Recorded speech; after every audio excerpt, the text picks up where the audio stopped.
ओम शांति। ओम शांति। Good morning. Good morning. आज मीठे बाबा के 20 अगस्त 2024 के अनमोल महावाक्य सुनते हैं। मीठे बच्चे, कामकाज करते हुए भी एक बाबा की याद रहे। चलते फिरते बाप और घर को याद करो, यही तुम्हारी बहादुरी है। देखो बाबा आज बहादुरी किसको कहते हैं? चलते फिरते बाबा को और अपने घर को याद करो। प्रश्न है, बाबा का रिगार्ड और डिसरिगार्ड कब और कैसे होता है? उत्तर है, जब तुम बाप को अच्छी तरह से याद करते हो तब रिगार्ड देते हो, और अगर कहते हैं कि याद करने की फुर्सत नहीं है तो ये क्या है? डिसरिगार्ड है। वास्तव में यह बाबा का डिसरिगार्ड नहीं करते, यह तो अपना ही डिसरिगार्ड करते हैं। इसलिए नामी ग्रामी केवल भाषण में नहीं होना है, लेकिन याद की यात्रा में बनो। याद का चार्ट रखो, याद से ही आत्मा सतो प्रधान बनेगी।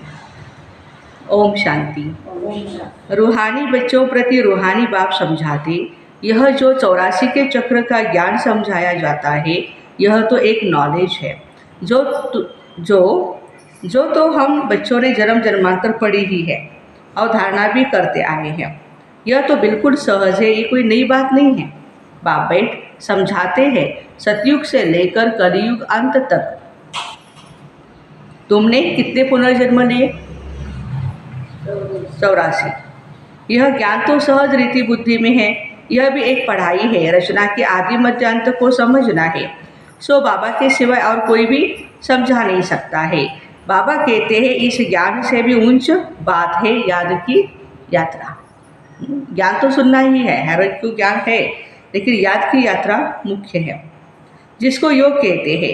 योग अक्षर बहुत ही मशहूर है, परंतु यह है याद की यात्रा। जैसे मनुष्य यात्रा पर जाते हैं, कहेंगे हम फलाने तीर्थ यात्रा पर जाते हैं, श्रीनाथ अमरनाथ जाते हैं, तो वही याद आता है।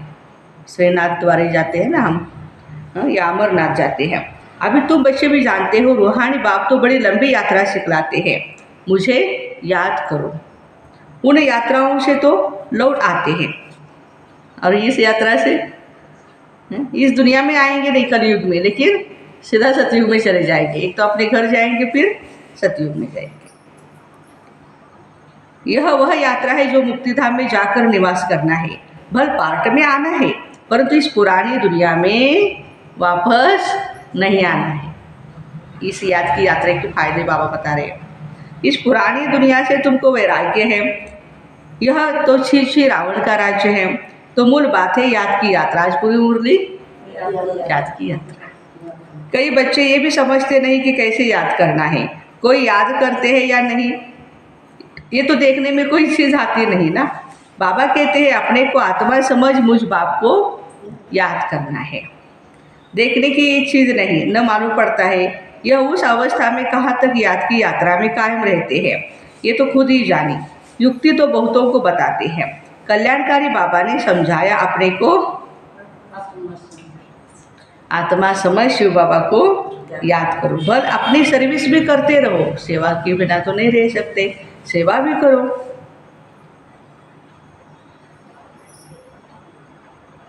लेकिन बाबा कहते, जैसे मिसाल है, पहरे पर बच्चे हैं, चक्कर लगाते रहते हैं, इनको याद में रहना बड़ा सहज है।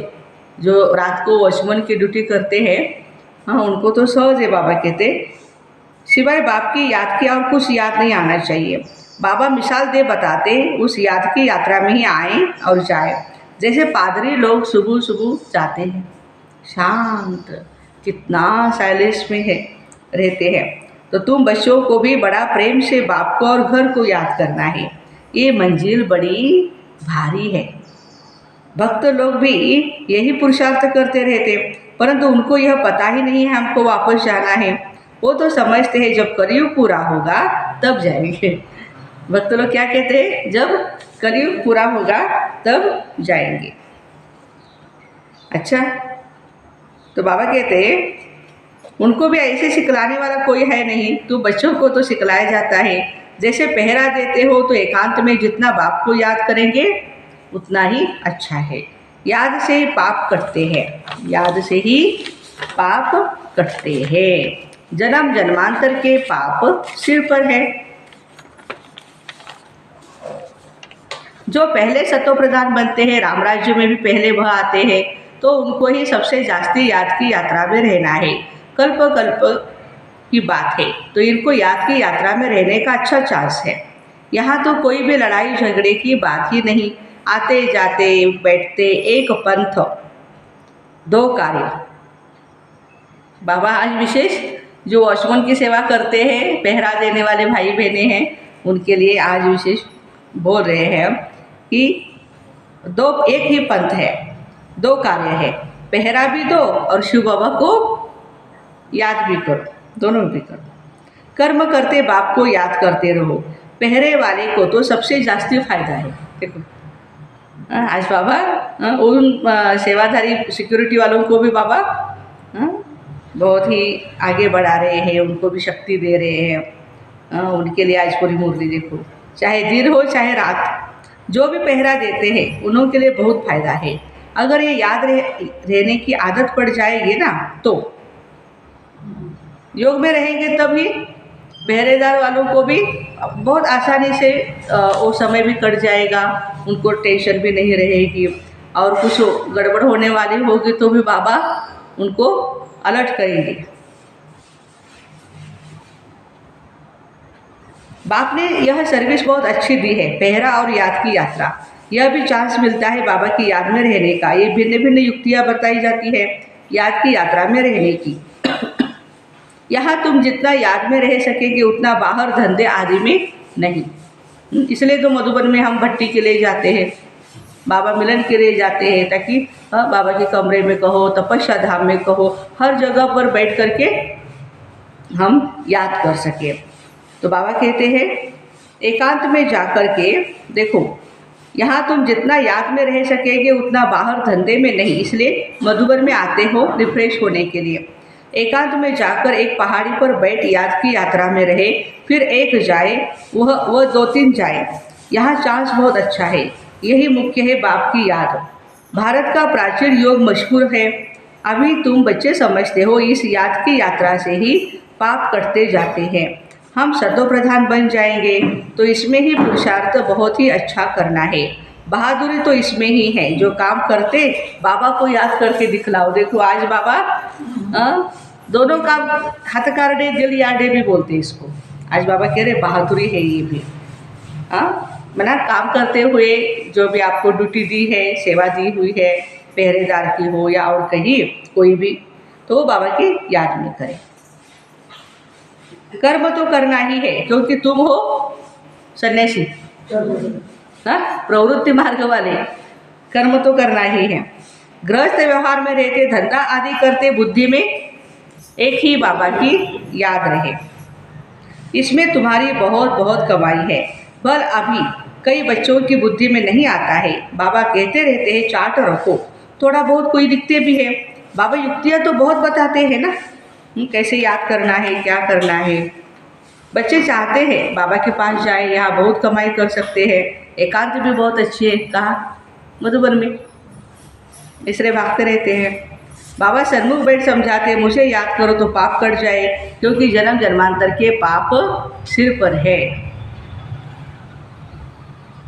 विकार के लिए कितने झगड़े चलते हैं, विघ्न पड़ते रहते हैं।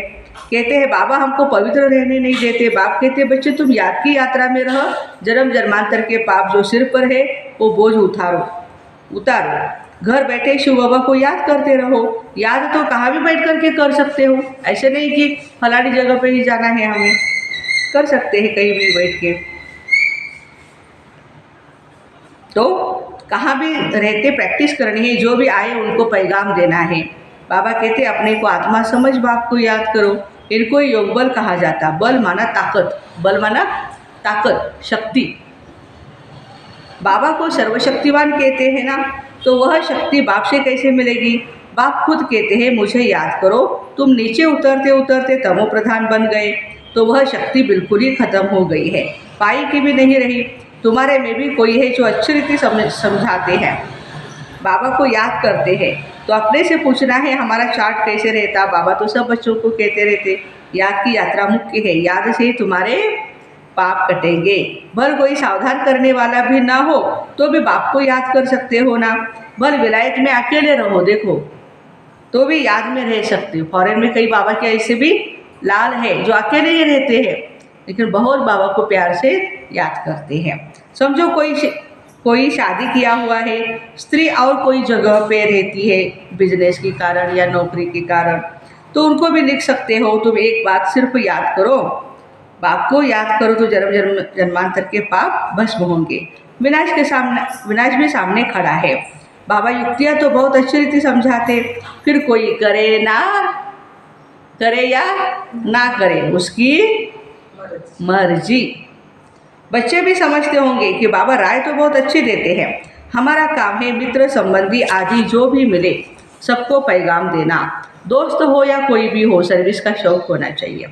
तुम्हारे पास चित्र है, बैज है, ये बड़ी बड़ी चीज़ें हैं, बड़ी अच्छी चीज़ें हैं। बैज किसको भी लक्ष्मी नारायण बना सकता है, बैज किसको भी लक्ष्मी नारायण बना सकता है। लगा है ना सभी ने बैज? कोई भूल भी गए हैं?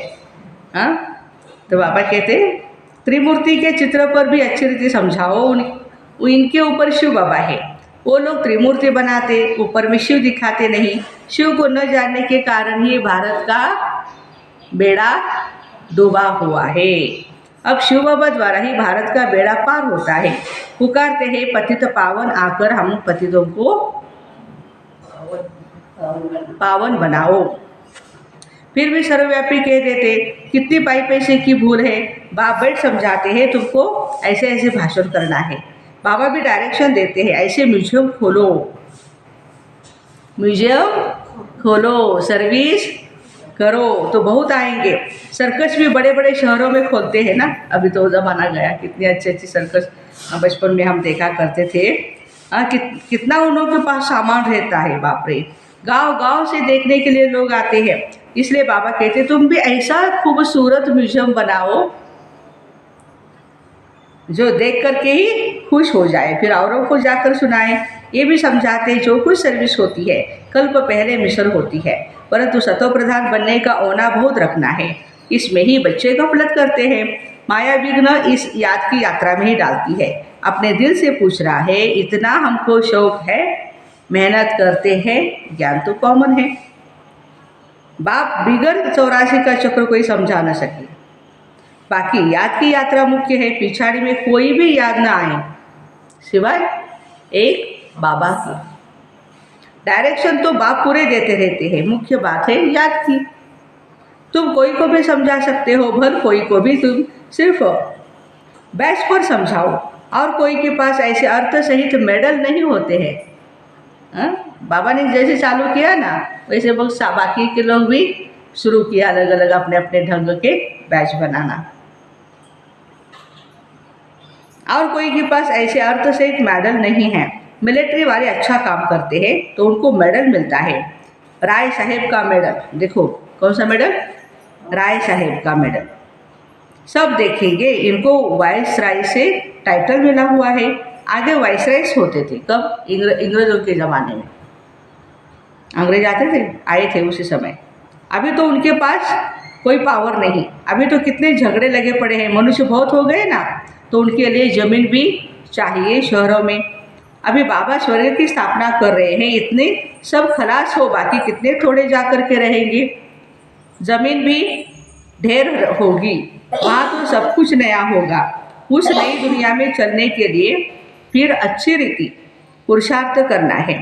हर एक मनुष्य पुरुषार्थ करते हैं बहुत ही उच्च पद पाने का। कोई पूरा पुरुषार्थ नहीं करते तो समझते नापास हो जाएंगे, खुद भी समझते हम फेल हो जाएंगे, फिर पढ़ाई आदि को छोड़कर नौकरी में लग जाते हैं। आजकल तो नौकरियों में भी बहुत कड़े कायदे निकले हैं, मनुष्य बहुत दुखी होते हैं। और बाबा तुमको ऐसा रास्ता बताते हैं जो 21 जन्म कभी दुख का नाम नहीं रहेगा। बाबा कहते सिर्फ याद की यात्रा में रहो, जितना हो सके रात को बहुत अच्छा है, अमृत वेले लेटे हुए भी बाप को याद करो। भले कोई को फिर नींद आ जाती है, बूढ़ा होगा, जास्ती बैठ नहीं सकेगा, उसकी तबीयत तो ठीक नहीं रहेगी, बैठ नहीं पाएगा तो जरूर सो जाएगा वो। हाँ, लेटे हुए भी बाप को याद करते रहो, बड़ी खुशी अंदर में होती रहेगी, क्योंकि बहुत बहुत इसमें कमाई है। ये तो समझते हैं टाइम पड़ा हुआ है, परंतु मौत का कोई ठिकाना नहीं। बाप समझाते मूल है याद की यात्रा, बाहर शहर में तो मुश्किल है, यहाँ आते हैं तो बड़ा अच्छा चांस मिलता है, कोई फिक्रात की बात नहीं, इसलिए यहाँ चार्ट बढ़ाते रहो, तुम्हारे कैरेक्टर्स भी इससे ही सुधरते जाएंगे। जितना हम बाबा को याद करेंगे उतना हमारे चरित्र भी सुधरते जाएंगे। परंतु माया बड़ी दुस्तर है, घर में रहने वालों को इतना कदर नहीं रहता है जितना बाहर वालों को है, माना। हाँ, बाबा कहते हैं सेंटर में मधुबन में रहने वालों को इतना कदर नहीं है बाबा का जितना घर में रहने वालों को है, माना लौकिक घरों में जो रहते हैं। फिर भी इस समय गोपों की रिजल्ट अच्छी है, भाइयों की। कई बच्चियाँ भी लिखती है बाबा, माना कन्याएं लिखती है बाबा को कि शादी के लिए घर वाले बहुत तंग करते हैं, क्या करें। जो मजबूत सेंसिबल बच्चियाँ होगी ना, वो कभी भी ऐसे नहीं लिखेगी, उसको तो पता ही है बाबा को पवित्रता अच्छी लगती है, तो मुझे हर हालत में पवित्र रहना है। लिखती है बाबा, लिखती है तो बाबा समझ जाते हैं। क्या समझ जाते हैं? ये तो रीढ़ बकरी है, शेरनी नहीं। हाँ, यह तो अपने हाथ में है, जीवन को बचाना या खराब करना। हाँ? इस दुनिया में अनेक प्रकार के दुख है। अब बाबा तो सहज बताते, तुम बच्चे तो बहुत महान भाग्यशाली हो जो आकर साहेबजादे बने हो। बाबा कितना ऊंच बनाते हैं, फिर भी तुम बाप को गाली देती हो, सो भी कच्ची गाली में भी कच्ची और पक्की होती है। इतने तमोप्रधान बने हो जो बात मत पूछो, इससे जास्ती और क्या सहन कर सकेंगे बाप रे। हाँ, कहते हैं जास्ती तंग करोगे ना तो ख़त्म कर देंगे। बाहर के दुनिया में आज अनेक प्रकार के जो भी युद्ध चल रहे हैं ना देशों में, कंट्रीज़ में, हाँ, तो बोलते हैं, तो ये बाप बैठ समझाते, शास्त्रों में भी कहानियाँ लिख दी है। बाबा युक्ति तो बहुत समझाते, कर्म करते हुए बाप को प्यार से याद करो, इसमें बहुत बहुत फायदा है। सवेरे आकर याद में बैठो, बाबा के कमरे में जाकर, बहुत मज़ा आएगा। परंतु बच्चों को इतना शौक नहीं है। टीचर स्टूडेंट की चरण से समझ जाती है फेल हो जाएगा, बाबा भी समझते हैं फेल हो जाएगा। सो भी कल्प कल्पांतर के लिए, एक जन्म के लिए नहीं, कल्प कल्पांतर के लिए। भल भाषण में बहुत होशियार है, प्रदर्शनी भी समझाते हैं, परंतु याद है नहीं, इसमें फेल होते हैं। ये भी जैसे डिसरिगार्ड करते, अपना ही करते हैं। शिव बाबा का तो कोई डिसरिगार्ड नहीं होता है, बाबा कहते खुद का ही करते हो। ऐसे कोई कह नहीं सके कि हमको फुर्सत ही नहीं है याद करने की, इतना हम काम में बिजी रहते हैं। बाबा मानेंगे भी नहीं। स्नान पर भी याद कर सकते हो, भोजन करते समय बाप को याद कर सकते हो, इसमें बहुत बहुत कमाई है। कई बच्चे सिर्फ भाषण में नामी ग्रामी है, योग है नहीं। वह भी अहंकार गिरा देता है। अच्छा, मीठे मीठे सिक्के दे बच्चों प्रति माता पिता बाप दादा का याद प्यार और गुड मॉर्निंग। रूहानी बाप की रूहानी बच्चों को नमस्ते। हम रूहानी बच्चों की रूहानी माता पिता बाप दादा को याद प्यार, गुड मॉर्निंग और नमस्ते। वाह बाबा वाह, शुक्रिया बाबा शुक्रिया। धारणा के लिए मुख्य सार, सर्वशक्तिवान बाप से शक्ति लेने के लिए याद का चार्ट बढ़ाना है। याद की भिन्न भिन्न युक्तियाँ रचनी है, एकांत में बैठ विशेष कमाई जमा करनी है। सतो प्रधान बनने का ओना रखना है, गफलत नहीं करनी है, अहंकार में नहीं आना है, सर्विस का बहुत शौक रखना है, साथ साथ याद की यात्रा में भी रहना है। वरदान, सब कुछ बाप हवाले कर, कमल पुष्प के समान न्यारे प्यारे रहने वाले डबल लाइट भव। बाबा का बनना अर्थात सब बोझ बाप को देना, डबल लाइट का अर्थ है सब कुछ बाप हवाले करना।